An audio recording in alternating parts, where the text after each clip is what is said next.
Hello friends, आप सभी का फिर से स्वागत है मेरे YouTube channel BPSC GS centre में। आज हम लोग सिंधु घाटी सभ्यता से जुड़ी हुई उन तमाम प्रश्नों का संग्रह देखेंगे जो अब तक विभिन्न प्रतियोगिता परीक्षा में पूछे जा चुके हैं। इसमें लगभग वन लाइनर 500 क्वेश्चनों का संग्रह है और यह विभिन्न क्वेश्चन एनसीईआरटी बेस्ड पे आधारित है। क्लास 6 से लेकर 12 तक के एनसीईआरटी बुक के हिस्ट्री में सिंधु घाटी सभ्यता से जुड़ी हुई क्वेश्चन का यह संग्रह है। आप इसे अवश्य देखें। अब तक जितने भी यूट्यूब पे कंटेंट डाले गए हैं सिंधु घाटी सभ्यता के रिगार्डिंग, उनमें से सबसे बेस्ट कंटेंट के रूप में आपको मिलेंगे। इसे आप देखना नहीं भूलें। सिंधु घाटी सभ्यता भारत की प्रथम नगरीय सभ्यता थी। कांस्ययुगीन सभ्यता के नाम से जानी जाती है। इसे हम आदि इतिहास के अंतर्गत रखते हैं। इस तरह की तमाम रोचक जानकारियाँ इस वीडियो में देंगे, आप इसे एंड तक देखें। सबसे पहले बता दें कि सिंधु घाटी सभ्यता भारत की प्रथम नगरीय सभ्यता थी। यह सभ्यता सिंधु नदी के तट पर मिली थी, इसलिए इसे हम सिंधु घाटी सभ्यता कहते हैं। और इसकी सबसे पहले जानकारी हड़प्पा की खुदाई से हुई थी, इसीलिए हम हड़प्पा सभ्यता के नाम से भी जानते हैं। यानी सिंधु घाटी सभ्यता को हम हड़प्पा सभ्यता कहते हैं। हड़प्पा सभ्यता इसलिए कहा जाता है क्योंकि 1921 में तत्कालीन भारतीय पुरातत्व सर्वेक्षण विभाग के महानिदेशक सर जॉन मार्शल के समय दयाराम साहनी ने हड़प्पा की खोज की थी। हड़प्पा वर्तमान में पाकिस्तान के मोंटगोमरी ज़िले में है और इस सभ्यता से जुड़ी हुई वहाँ महत्वपूर्ण सामग्रियाँ मिली। इस कारण हम इस सभ्यता को हम हड़प्पा सभ्यता के नाम से जानते हैं। और इसका प्रचलित नाम सिंधु घाटी सभ्यता भी है क्योंकि सिंधु नदी के आसपास के इलाके में सर्वाधिक इसका विस्तार देखा गया है। तो दोस्तों, सिंधु घाटी सभ्यता का विकास जो हुई थी 2500 ईस्वी पूर्व से लेकर 1750 ईस्वी पूर्व तक हुई थी। सिंधु घाटी सभ्यता विश्व की सबसे पहली नगरीय सभ्यता के नाम से जानी जाती है और भारत की भी पहली नगरीय सभ्यता है सिंधु घाटी सभ्यता। और इसे हम आदि इतिहास के अंतर्गत रखते हैं क्योंकि इसकी जो लिपि है चित्रात्मक है, अपठनीय है, यानी पिक्टोग्राफ है। इसकी लिपि को हम बुस्ट्रोफेंडम के नाम से जानते हैं। अब तक इस लिपि को किसी ने पढ़ नहीं पाया। इस कारण ऐतिहासिक दृष्टिकोण से इसे हम आदि इतिहास के अंतर्गत रखते हैं। सिंधु घाटी सभ्यता का जो विस्तार है वह आपको इसका जो आकार पे हम चर्चा करेंगे तो त्रिभुजाकार है। पश्चिमोत्तर भारत में इसका सर्वाधिक विस्तार देखने को मिला है। आज़ादी के बाद सर्वाधिक जो सिंधु घाटी सभ्यता की नगर है वह गुजरात में मिले हैं। इसका जो उत्तरी सीमा है वह मांडा है। मांडा हो गया जम्मू कश्मीर। और इसका दक्षिणी सीमा दायमाबाद है। तो आपके एग्ज़ाम में सीधे तौर पर पूछते हैं कि सिंधु घाटी सभ्यता का सबसे दक्षिणी जो शहर है वो कौन सा है, तो दायमाबाद। सबसे उत्तरी शहर मांडा जो जम्मू कश्मीर में है। सबसे पूर्वी शहर आलमगीरपुर है जो उत्तर प्रदेश में है। इसका पश्चिमी विस्तार यानी सबसे पश्चिमी शहर सुटका गेंडोर है या बलूचिस्तान में है। तो इससे भी डायरेक्ट प्रश्न पूछते हैं कि सिंधु घाटी सभ्यता का मांडा जो है किस राज्य में है, दायमाबाद कहाँ पे है, आलमगीरपुर किस राज्य में है या सुटका गेंडोर किस राज्य में है। तो दोस्तों, ये जो फैक्ट्स हैं आपके एग्ज़ाम में सीधे तौर पे पूछे जाते हैं। सिंधु सभ्यता के नगर विश्व के सबसे प्राचीनतम सुनियोजित नगर थे। इस कंटेंट को जानेंगे। हड़प्पा और मोहनजोदड़ो में मकानों के निर्माण में सामान्यतः पक्की ईंटों का प्रयोग किया जाता था। नगरीय सभ्यता थी। इस सभ्यता का दो भागों में बांटा गया था, एक पुरोहित नगर, एक निचला नगर। उस पर हम विस्तृत चर्चा करेंगे। सिंधु सभ्यता में जो मकान दरवाजे होते थे वह मुख्यतः सड़कों पर ना खुलकर वो पीछे के गलियों से खुलते थे। सिंधु घाटी सभ्यता में सर्वाधिक चौड़ी सड़क का जो साक्ष्य मिला है वह मोहनजोदारो से मिला है। यानी मोहनजोदड़ो जो है सिंध क्षेत्र में है। सामान्यतः मकानों में 4-5 कमरे बनाए जाते थे। मकान में आंगन, रसोई घर, स्नानागार, कुएं कुछ बड़े घरों में शौचालय भी मिले थे। इतनी एडवांस यह सभ्यता थी। ढकी हुई नालियों की उच्चतम प्रबंध था। आज भारत के विभिन्न इलाकों में नालियों की उच्चतम प्रबंध नहीं है, जो उस ज़माने में भारत के पश्चिमोत्तर प्रांत में थे। सिंधु घाटी सभ्यता के वन लाइनर क्वेश्चन जानने से पहले कुछ बेसिक कंसेप्ट को जानेंगे। सिंधु घाटी सभ्यता का सबसे बड़ा जो शहर था, स्थल था, जो मोहनजोदारो है। यानी मोहनजोदड़ो सभ्यता का उत्खनन 1922 में राखल दास बनर्जी ने की थी। वर्तमान में यह सिंधु नदी के तट पर पाकिस्तान के सिंध प्रांत में है और लरकाना ज़िले में है।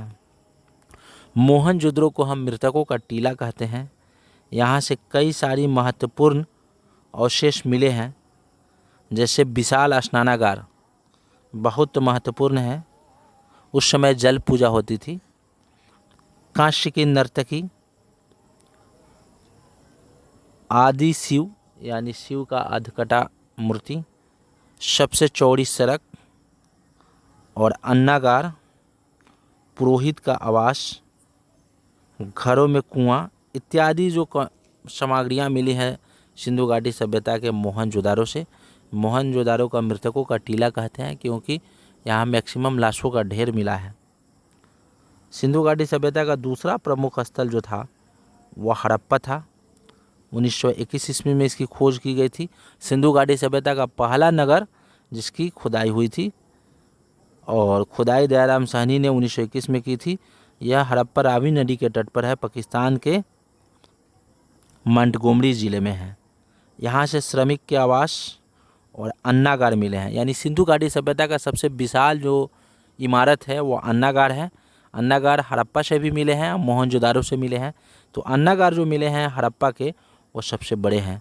लकड़ी का ताबूत मिला है, यानी यह देवदार वृक्ष के लकड़ी का ताबूत जो मिला है हड़प्पा से मिला है। हड़प्पा सभ्यता के हड़प्पा स्थल से मिला है। RS-37 कब्रिस्तान मिले हैं। तो कुछ महत्वपूर्ण कंटेंट जो है हड़प्पा स्थल से मिले हैं। नेक्स्ट हम लोग देखते हैं, ये डायरेक्ट आपके एग्ज़ाम में पूछे जाते हैं। सुरकोटदा, इसकी उत्खनन जगपति जोशी ने कराया था। वर्तमान में यह गुजरात में है। सुरकोटदा और सुटका गेंडोर में फ़र्क है। सुटका गेंडोर पूछेगा तो बलूचिस्तान हो जाएगा, सुरकोटदा पूछेगा तो गुजरात हो जाएगा। यहाँ से घोड़े की हड्डियाँ मिली हैं। ये बहुत ही महत्वपूर्ण फैक्ट्स हैं जो सीधे आपके एग्ज़ाम में पूछे जाते हैं। नेक्स्ट, सिंधु घाटी सभ्यता से जुड़ी हुई प्रमुख स्थल रोपर, इसकी खुदाई यगदत्त शर्मा ने की थी। यह वर्तमान में पंजाब में है और सतलुज नदी के किनारे हैं। रोपर से सबसे महत्वपूर्ण जो जानकारियाँ मिली हैं, यहाँ पर मानव के साथ कुत्ते को दफनाने का प्रमाण मिला है और यह परंपरा नौपाषाण काल में भी देखने को मिला था बुर्ज होम में, जम्मू कश्मीर के बुर्ज होम में। लेकिन यहाँ सिंधु घाटी सभ्यता में जो कुत्ते के साथ उसके मालिक को या मानव को दफनाने की जो परंपरा है, यह रोपर से मिली है। यह डायरेक्ट आपके एग्ज़ाम के लिहाज से महत्वपूर्ण है। अब हम लोग वन लाइनर क्वेश्चन को देखेंगे। हड़प्पा सभ्यता का प्रचलित नाम क्या है? सिंधु घाटी सभ्यता। हड़प्पा सभ्यता का प्रचलित नाम सिंधु घाटी सभ्यता है। सिंधु की सभ्यता का काल क्या है? 2500 ईस्वी पूर्व से लेकर 1750 ईस्वी पूर्व तक। कहीं कहीं बुक में आपको 2350 से 1750 भी देता है। सिंधु की घाटी सभ्यता में सर्वप्रथम घोड़े के अवशेष कहाँ से मिले हैं? सुरकोटदा से।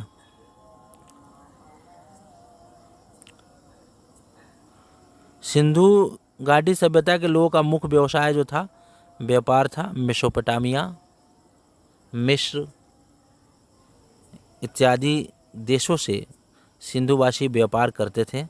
हड़प्पा सभ्यता किस युग की सभ्यता थी?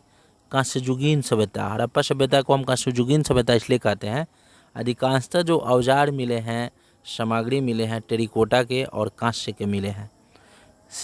चूँकि टेरिकोटा मिट्टी का पका हुआ सामग्री है। सिंधु की सभ्यता में घर किसके बने होते थे? ईंटों के बने होते थे। हड़प्पा के लोग कौन सी फसल में सबसे आगे थे? कपास के। कपास की खेती की शुरुआत हड़प्पा से हुई है। ये भी हाल ही में एग्जाम में भी पूछे गए थे। हड़प्पा की सभ्यता की खोज सर्वप्रथम किसने की थी? दयाराम साहनी ने। सिंधु घाटी सभ्यता का प्रमुख बंदरगाह कौन सा था? बंदरगाही जो शहर है वह लोथल है। सिंधु की घाटी सभ्यता का स्थल कालीबंगा है। किस राज्य में है? कालीबंगा राजस्थान में है, लोथल गुजरात में है। कालीबंगा घग्गर नदी के किनारे है, लोथल भोगवा नदी के किनारे है, याद रखेंगे। हड़प्पा की सभ्यता की खोज किस वर्ष हुई थी? 1921 ईस्वी में हुई थी। हड़प्पा के लोगों की सामाजिक पत्ति क्या थी? प्रचलित समतावादी। अभी इसकी आवश्यकता है पूरे विश्व में। नखलिस्तान सिंधु सभ्यता के किस स्थल को कहा जाता है? मोहनजोदड़ो को। सिंध का बाग भी कहते हैं मोहनजोदड़ो को। कपास की उपज की पहली जानकारी कहाँ से मिली है? हड़प्पा से मिली है। स्वास्तिक किसकी देन है? सिंधु घाटी सभ्यता में स्वास्तिक के चिन्ह मिले हैं जो सूर्य का द्योतक है, यानी सूर्य पूजा का अगर पहला प्रमाण अगर मिलेगा तो सिंधु घाटी सभ्यता से मिलेगा। और स्वास्तिक का भी पहला प्रमाण जो मिलेगा वह सिंधु घाटी सभ्यता से मिलता है। स्वास्तिक का मतलब आज वर्तमान में जो हम सूर्य की पूजा करते हैं वो सीधा भारतीय कल्चर में छठ पूजा है, और इस पूजा का पहला प्रमाण अगर मिलेगा तो सिंधु घाटी सभ्यता से ही मिलता है। इस समय कौन सी धातु के प्रमाण मिले हैं? तांबा, टीन और कांसा। लोहे की खोज इस समय नहीं हुई थी। सिंधु घाटी सभ्यता के लोग लोहे से परिचित नहीं थे। कपास की उपज की पहली जानकारी कहाँ से मिली है? स्वास्तिक, ये तो हो ही गया था। अगला हम लोग देखते हैं, सिंधुवासी मिठास के लिए किस चीज़ का प्रयोग करते थे? शहद का प्रयोग करते थे। हड़प्पा के समय व्यापार की कौन सी प्रणाली प्रचलित थी? वस्तु विनिमय, यानी सामग्री लेना सामग्री देना। विनिमय का साधन वस्तु था, करेंसी नहीं। हड़प्पा मुहरे जो बनी होती थी वो शेलखड़ी, एक विशेष प्रकार की पत्थर की बनी होती थी। यह आपका जो था आइडेंटिफाई करता था स्टेट्स का, राज्य का, और यह एक पहचान चिन्ह के रूप में भी इस्तेमाल होता था। किस हड़प्पा कालीन स्थल से पुजारी के प्रस्तर की मूर्ति प्राप्त हुई है? पुजारी के प्रस्तर की जो मूर्तियां मिली है हड़प्पा स्थल से। अगला हम लोग क्वेश्चन देखेंगे, कपास की उपज की पहली जानकारी, ये तो बताए थे, डबल ट्रिपल हो गया है। अगला क्वेश्चन, मोहनजोदारो की सबसे बड़ी इमारत जो है वो विशाल अन्नागार है, ना कि स्नानागार है।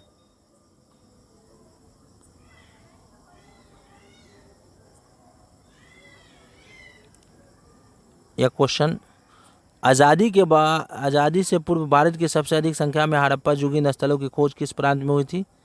गुजरात में हुई थी। हड़प्पा सभ्यता के लोगों की जो सामाजिक सिस्टम थी उचित समतावादी थी। आगे हम लोग देखेंगे, प्राचीन सिंधु घाटी सभ्यता में बृहद स्नानागार कहाँ से मिले हैं? मोहनजोदड़ो से मिले हैं। जल पूजा के पहला प्रमाण भारतवर्ष में अगर मिला है तो मोहनजोदड़ो से मिला है। आज हम त्रिवेणी स्नान या गंगा स्नान करते हैं, इसकी प्रचलन बहुत सदियों पहले से है और इसकी जड़ें मोहनजोदड़ो से हम देख सकते हैं। हड़प्पा के मिट्टी के बर्तनों को सामान्यतः किस तरह के रंगों का प्रयोग होता था? हड़प्पा की मिट्टी के बर्तनों में लाल रंग का प्रयोग होता था।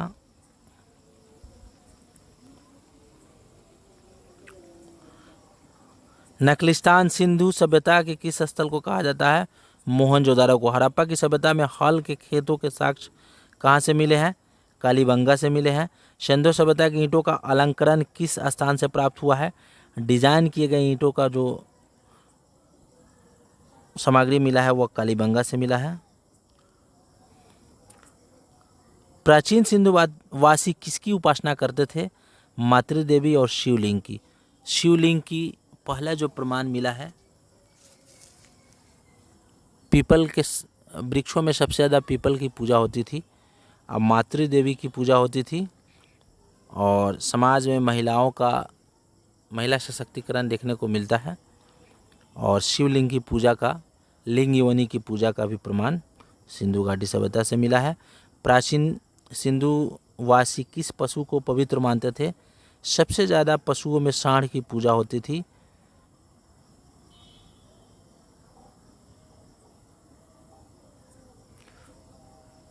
प्राचीन सिंधु सभ्यता कालीन हड़प्पा के लोग अपने नगरों और घरों के विन्यास के लिए किस पत्ती का उपयोग करते थे? ग्रिड सिस्टम, ग्रिड पत्ती का। मोहनजोदड़ो से प्राप्त पशुपति शिव आदि शिव की मुहर में किन किन जानवरों का अंकन है? मोहनजोदड़ो से प्राप्त जो पशुपति शिव की जो मुहर मिली है उसमें व्याघ्र यानी बाघ का, हाथी का, गेंडा का, भैंस का और हिरन का। बहुत ही महत्वपूर्ण है, ये जानवरों की सूची याद रखिएगा। मोहनजोदड़ो से जो पशुपति शिव की मुहर मिली है उस पर व्याघ्र का है, हाथी का चित्र है, गेंडा का है, भैंसा का है और हिरन का है। सिंधु सभ्यता ईंटों का अलंकरण कलिबंगा। विशाल स्नानागार मोहनजोदारो। सिंधु सभ्यता की मुद्रा पर किस देवता का चित्र अंकित है? आदि शिव का। देवताओं में शिव की पूजा, जैसे वैदिक काल में इंद्र की पूजा, वहाँ गाय की पूजा, तो यहाँ बैल और सांड की पूजा, ठीक अपोजिट है। वह मतलब ग्रामीण सभ्यता थी तो यह नगरीय सभ्यता थी। मोहनजोदड़ो इस समय कहाँ स्थित है? सिंध में है, पाकिस्तान में है, पाकिस्तान के लड़काना ज़िले में है। हड़प्पा वासियों ने सर्वप्रथम किस धातु का प्रयोग किया था? ये बहुत ही महत्वपूर्ण फैक्ट्स हैं। तांबे का। आज़ादी के बाद भारत में हड़प्पा के युग के स्थानों की खोज सबसे अधिक हुई है, गुजरात में हुई है।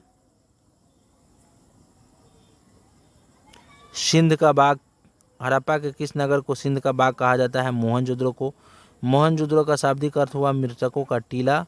हड़प्पा के निवासी घरों और नगरों के विन्यास के लिए ग्रिड पट्टी का इस्तेमाल करते थे। प्राचीन हड़प्पा वासी कहाँ के मूल निवासी थे? फिनिशिया के। बहुत ही महत्वपूर्ण क्वेश्चन। प्राचीन सिंधु घाटी सभ्यता का प्रधान बंदरगाह कौन था? लोथल था। लोथल से एक डॉकयार्ड भी मिला है। प्राचीन सिंधु सभ्यता किसकी उपासना करते थे? शिवलिंग की और मातृदेवी की।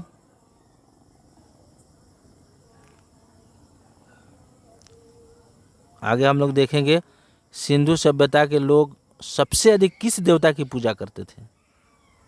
तो मातृदेवी हो जाएगी। सेकेंडरी था शिवलिंग और आध शिव की। हड़प्पा की सभ्यता में मुहर किसकी बनी होती थी? सेलखड़ी की। किस स्थान से नृत्य मुद्रा वाली स्त्री नृत्यांगना की मूर्ति मिली है? कांस्य की नृत्यांगना की मूर्ति मिली है मोहनजोदड़ो से।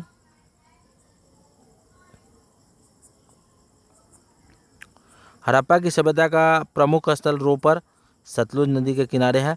हड़प्पा के एक अच्छा जल प्रबंध का पता चला है धौलावीरा से। धौलावीरा गुजरात में है। जल प्रबंधन का सबसे अच्छा मतलब क्या बोलते हैं, हड़प्पा में एक अच्छा जल प्रबंधन का जो पता चला है वो धौलावीरा से चला है। सिंधु सभ्यता के लोग मिट्टी के बर्तनों पर किस रंग का प्रयोग करते थे? लाल रंग का। कई क्वेश्चन रिपीटेड हो चुका है।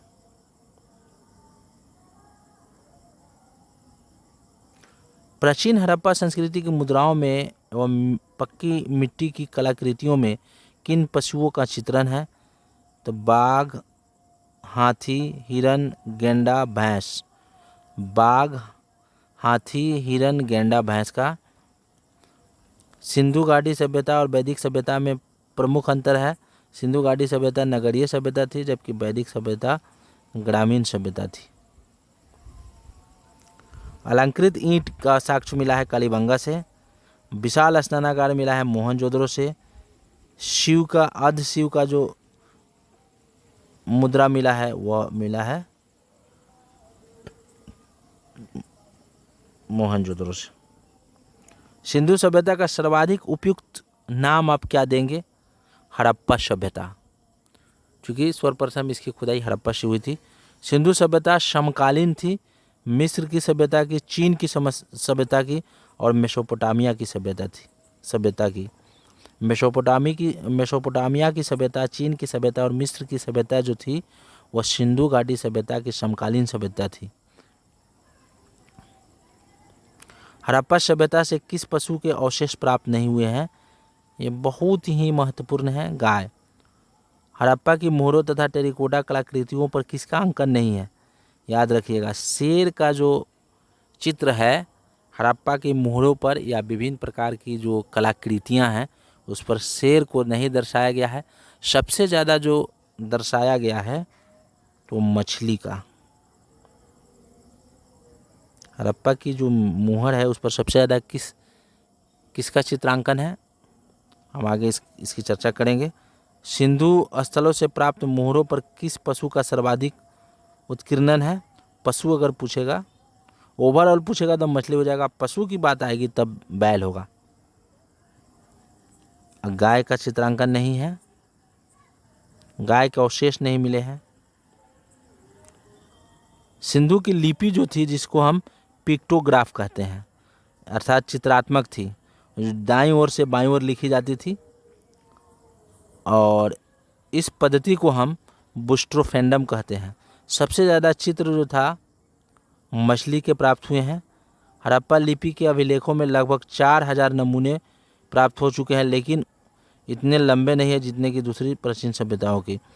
प्रकाश में आई सिंधु लिपि का लगभग 64 मूल्य चिन्ह है, सांकेतिक चिन्ह, जिसमें लगभग 400 अक्षर हैं जो शेलखड़ी की आयताकार मोहरे तांबे की गुटिकाओं आदि पर मिलते हैं।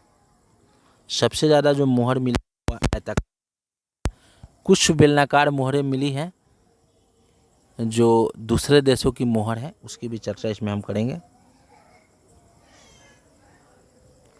सिंधु सभ्यता का सबसे बड़ा स्थल अगर पूछेगा अब जो है, बता दें कि राखीगढ़ी हरियाणा के हिसार जिले में स्थित एक गांव है जो सिंधु सभ्यता का सबसे बड़ा पुरातात्विक स्थल माना जा रहा है। लेकिन सबसे ज़्यादा अगर आबादी थी किसी सभ्यता के स्थल में सिंधु घाटी के अंतर्गत तो वह थी मोहनजोदारो की, लेकिन सबसे बड़ा क्षेत्रफल में तो राखीगढ़ी हो जाएगा। हड़प्पाकालीन मुद्राओं पर प्रायः कौन से वृक्ष की आकृति पाई जाती है? पीपल की। मोहनजोदड़ो में पशुपति की मुहर की खोज के आधार पर इतिहासकारों और पुरातत्वविदों का मानना है कि सिंधु घाटी के लोग भगवान शिव की उपासना करते थे। शिव चौपाया पशु के स्वामी थे,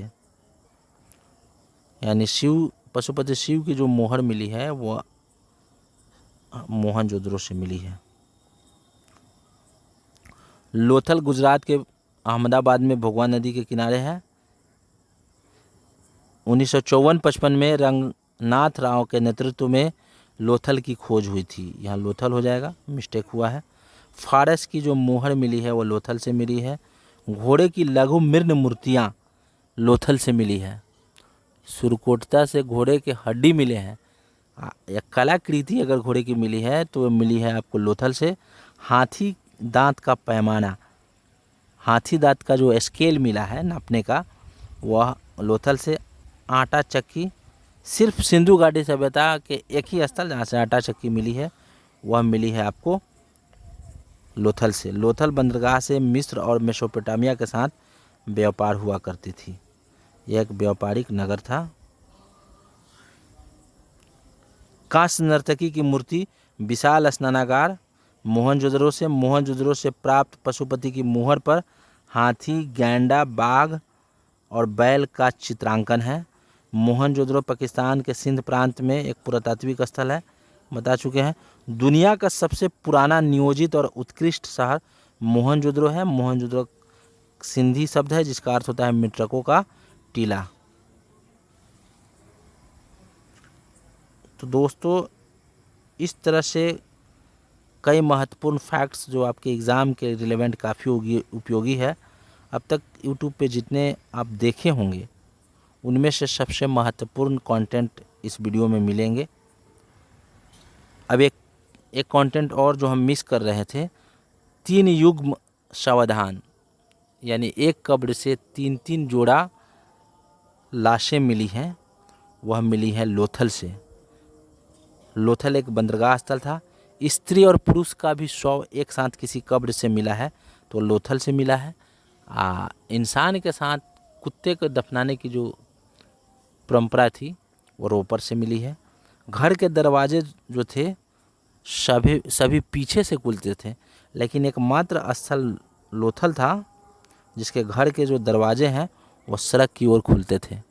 सिंधु घाटी सभ्यता विश्व की सबसे एडवांस कल्चर एंड सिविलाइजेशन थी, एक एडवांस सभ्यता थी, आज के ज़माने से काफ़ी एडवांस थी, जो कई सारे अवशेष मिले हैं जिसकी प्रासंगिकता आज के समय में है। तो दोस्तों फिर मिलेंगे अगले वीडियो में। अगर यह वीडियो आपको अच्छा लगा होगा तो मेरे चैनल को प्लीज़ सब्सक्राइब करना नहीं भूलिएगा। तब तक के लिए जय हिंद।